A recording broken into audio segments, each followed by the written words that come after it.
Bismillahirrahmanirrahim. Assalamu alaikum wa rahmatullahi wa barakatuh. Welcome to ITV's Medicine of the Prophet, your guide to healthy living. This is episode 9, and we'll be focusing on food and drink and how to promote health through food and drink. You're with your host Farooq Hussain, and our prime mover in the studio is Professor Rashid Bhika. And joining us today is our guest, Dr. Mujib Hussain. Welcome to our program. In this episode, we'll review the importance of food and drink in maintaining optimum health.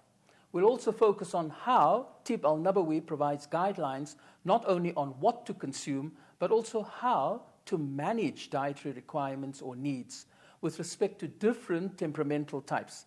Our experts will address the issue of the spiritual aspect of diet in this episode. And in sum, this episode will hopefully make you aware of the role of diet in maintaining health and to eat according to your temperament. Let me draw in Professor Rashid Bhika immediately and ask, Professor, we all know that food is an indispensable part of our daily life. Now, how does prophetic medicine view food and the consumption of drink? Jazakallah khair, Farooq. Bismillah ar-Rahman ar-Rahim. I think from all the lifestyle factors, or factors that are instrumental in keeping a person healthy, and if you look at the guidance from our Prophet ﷺ on lifestyle factors, one of the most important areas is obviously food and drink. I'm going to quote just a Quranic verse which says, eat and drink, but not excessively.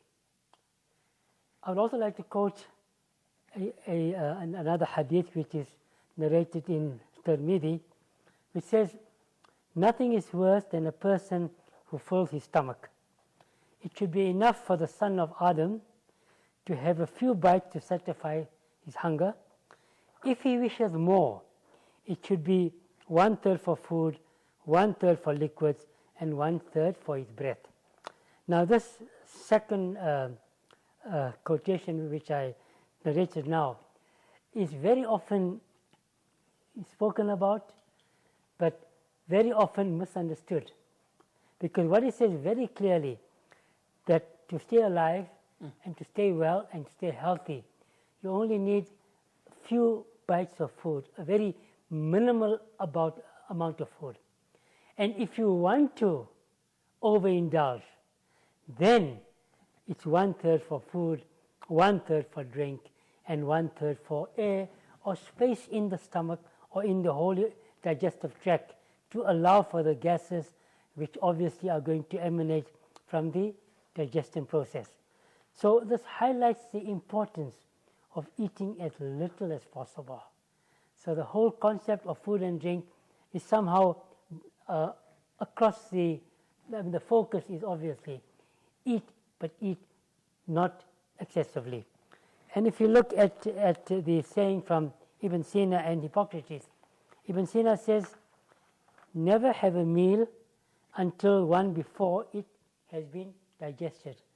And I think today this is one of the major problems.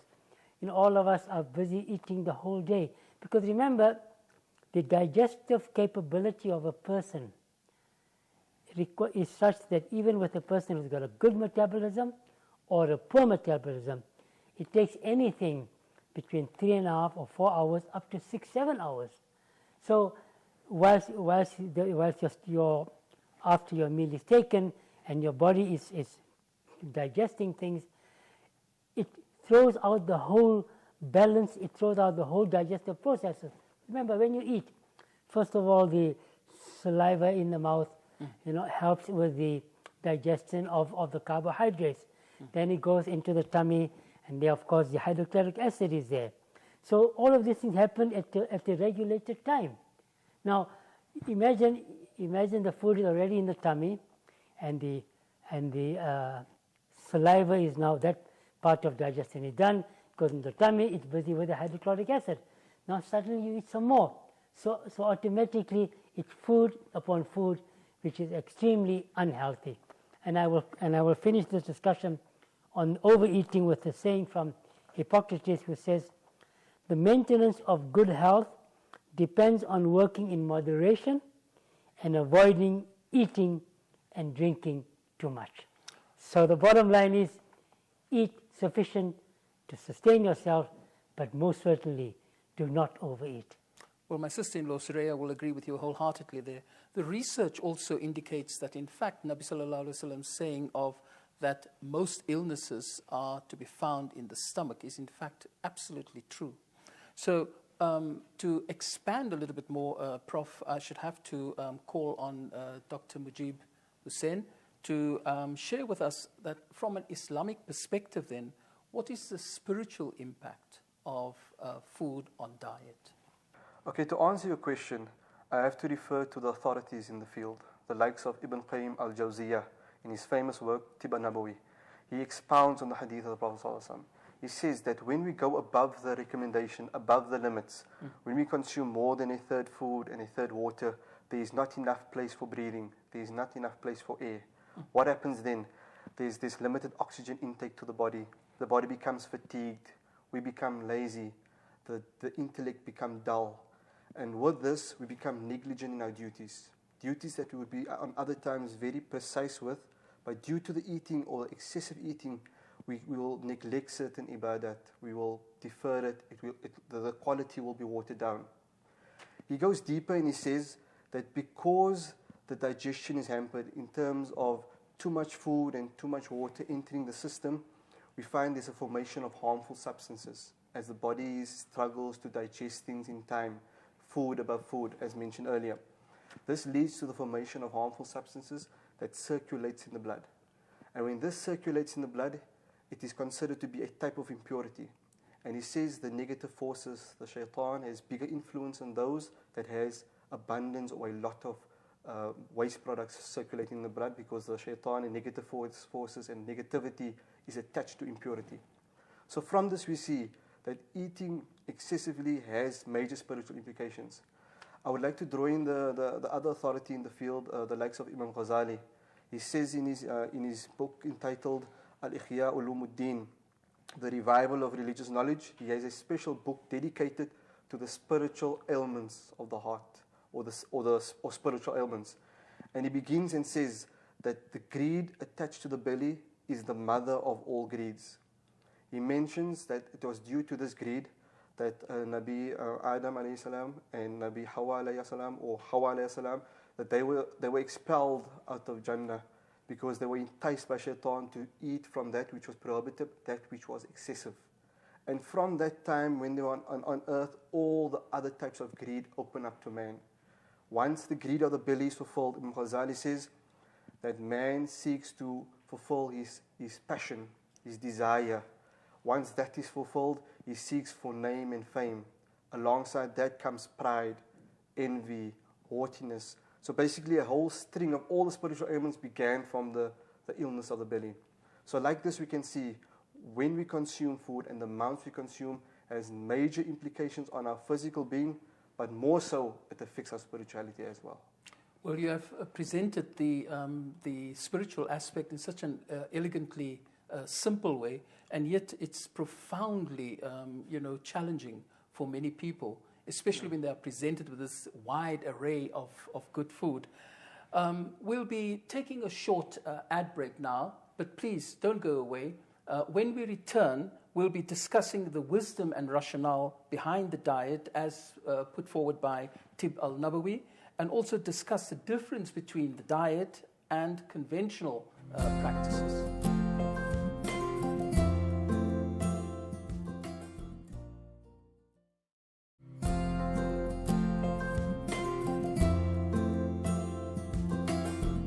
Welcome back. You're with your host Farooq Hussain, and the program is ITV's Medicine of the Prophet, your guide to healthy living.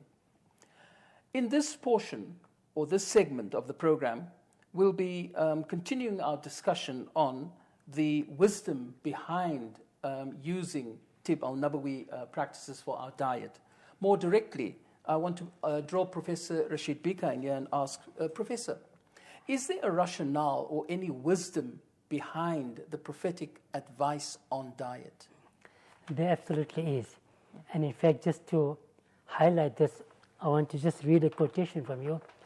This is from Ibn Qayyim al-Jawziyah's translation by Jalal Abu Rab. It says, neutralize foods with the opposites. Hot foods with cold foods, dry foods with wet foods, such as eating ripe dates with cucumber and dried dates with butter.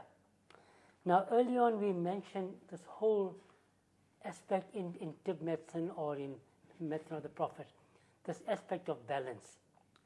So the whole approach is to minimize the excess of qualities on either side.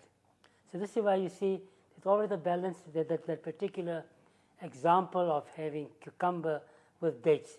We know that dates has got a heating quality, cucumber has got a cooling quality. So this whole question of trying to minimize the extra heat or the lower coldness. So it's always a question of trying to keep this harmony in terms of balance.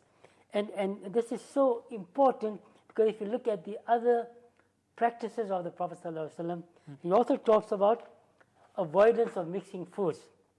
He forbade eating in the same meal vinegar and milk, fruit and milk, two hot dishes, or two wind-producing dishes. Again, the same rationale or the same principle applies, because if you have two wind-producing dishes, then automatically a person, and from the tip point of view, with a melancholic temperament, that person will always or is generally inclined to suffer from gas-related problems. So for that person to have two dishes which are gas-producing, automatically you're going to just go over the balance. Then also, whilst there may not have been too much research in the past about the mixing of different foods, but there's wisdom behind it. And one of those wisdom is, for example, by mixing two opposites, say for example, mixing milk and vinegar. We all know that if you do that, if you mix milk with vinegar, the milk is going to curd. Now automatically when it curds, it's going to put pressure on the digestive system. And this again is opposing to effective digestion. And one of the previous episodes we spoke about the effective digestion and elimination as part of the process of keeping a person healthy. Another example I'll give you, and this is latest research that has come up, the combination of fruit and milk. Because when you have this combination of fruit and milk and a lot of the smoothies which are currently available today, is that kind of combination. And it is now scientifically proven that this combination of fruit and milk affects the absorption of calcium from the milk. And on the other side of the coin, as we know, that most of the fruits are very rich in iron.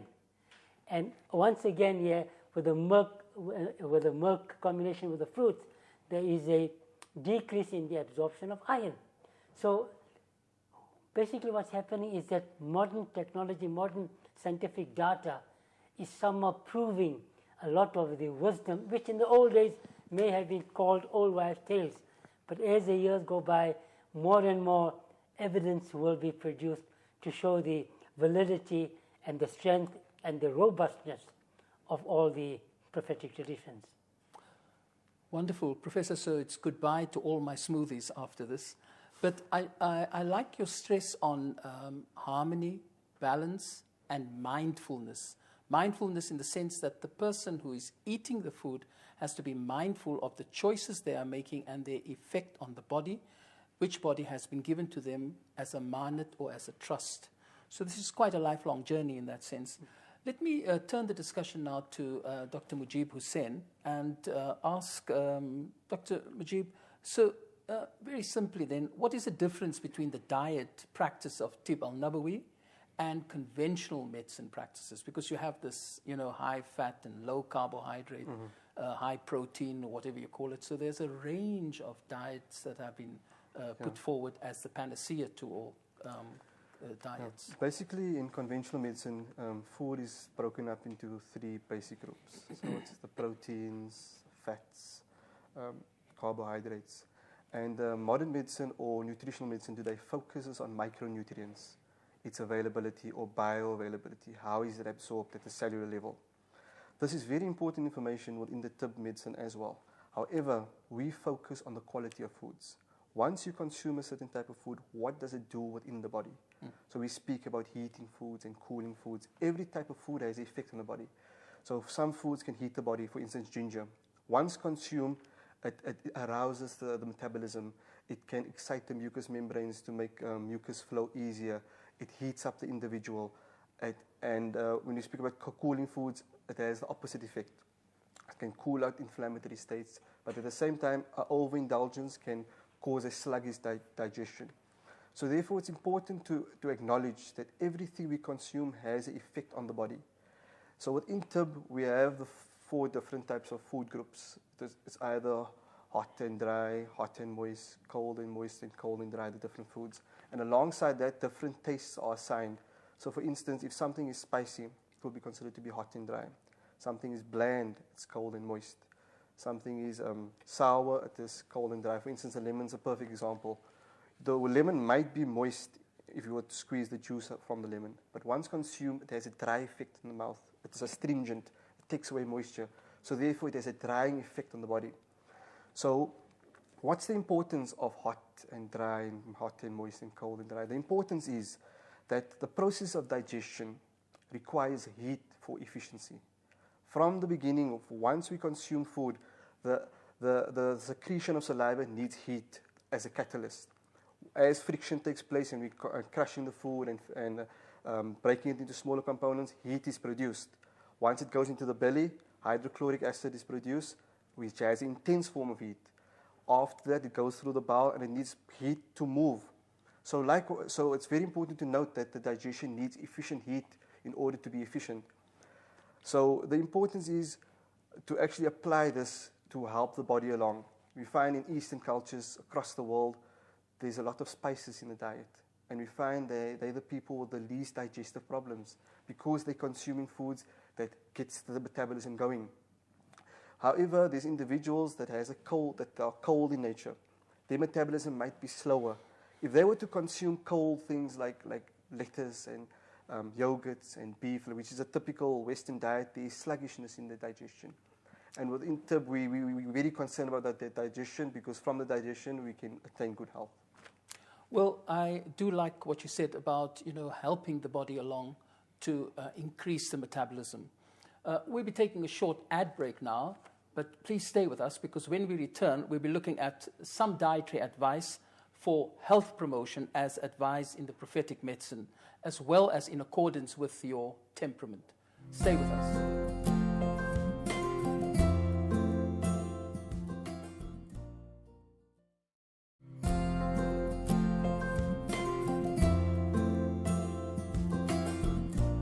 Welcome back. Thank you for staying with us. You're watching Medicine of the Prophet, your guide to healthy living. In the studio is Professor Rashid Bhika and my guest, Dr. Mujib Hussain. We're looking at the dietary advice for health promotion as advised in prophetic medicines, as well as in accordance with your temperament. Let me ask Professor Rashid Bhika directly. Can you briefly describe, Prof, some of the prophetic advice on medicine in support of what Dr. Mujib Hussain had said earlier? Certainly, Farooq, certainly. In fact, I would like to just highlight on 2 aspects first before I go into the individual advices. The ideal diet, according to Tib Nabawi, should have 3 components. Firstly, there should obviously be a nutritional benefit. Right. In other words, there are some foods have got more nutritional value than others. Secondly, it must be light on the stomach. So in other words, digestion has to be easy. And of course, being light on the stomach, it comes to the third aspect to make sure that the eventual digestion, absorption, and elimination will be easy. So if I find red meat heavy on me, I should try and avoid it. Absolutely. This is why, today, many people talk about abstaining from red meat, because again, from the Tib point of view, it's also what we call the cold and dry foods. Beef is cold and dry. And automatically from the previous discussion from Mujib, where he spoke about heat being necessary for digestion, This is one of the reasons why beef would probably lead to a lot of toxins being left over, for example. Okay. Secondly, the other component about diet from a Tibetan point of view is to look at two aspects of a prophylactic diet.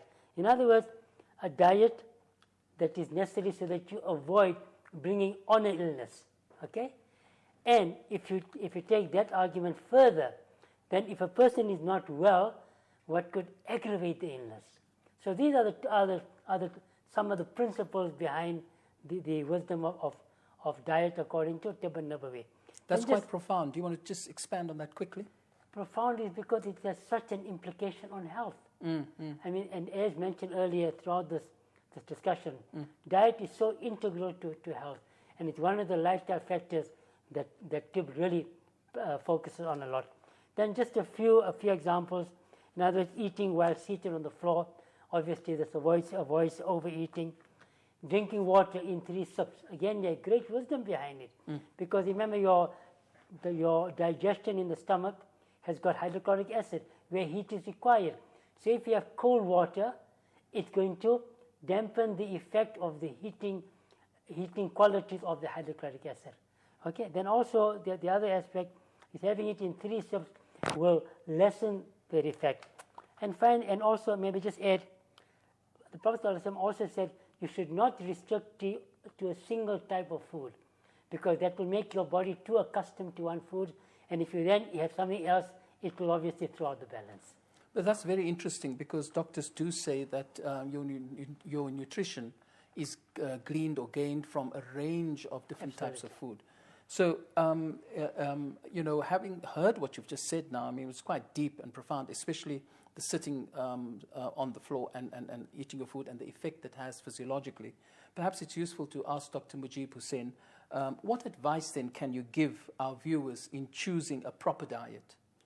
Okay, firstly, we have to recognize that each person has a certain temperament, a certain makeup.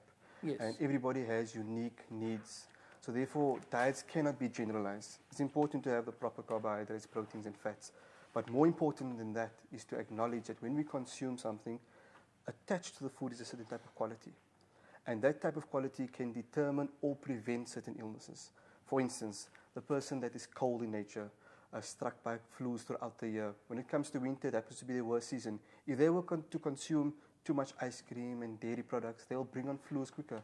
Many times in practice, we find that children would have asthmatic attacks after having cold beverages at night, solely due to the beverage. So like this, we educate and we make the person realize this is your temperament, complement your temperament. Tibetan Nabawi is about balance. So for those individuals during winter, and you know you're prone to colds and flus, and you have a cold temperament, consume heating foods, ginger tea, chicken soup, all spices. This all creates enough heat in the body and makes the environment not favorable for pathogens to actually bring on colds and flus and likewise. So a person like me now whose fingers get cold in the winter, be useful to have hot ginger tea balancing. Or hot and drinks. The other side is also true. Individuals that are prone to heat or heat-related conditions like anxiety and stress, inflammation, gastritis, they would have to abstain from the spicy food, have cooling foods like the yogurts and the buttermilk, which will soothe the temperament or soothe the quality.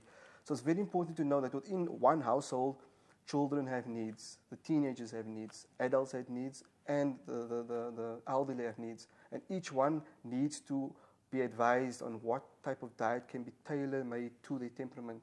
Because we cannot be generalized. The human being is too complex to follow a general diet. And by using the diet as our main resource, we'll be able to bring out the best in terms of preventative medicine, and we'll be able to bring out the best in terms of curing certain illnesses. Well, I think we really need both of you to share your wisdom more extensively in real-life seminars, for instance. But this has been very insightful for me in working on this project. But perhaps be useful, Dr. Mujib, to offer some closing thoughts on this topic, because time is running out for us. Yeah, simply put, we are what we eat. And the biggest lifestyle factors that we have in our control would be the diet.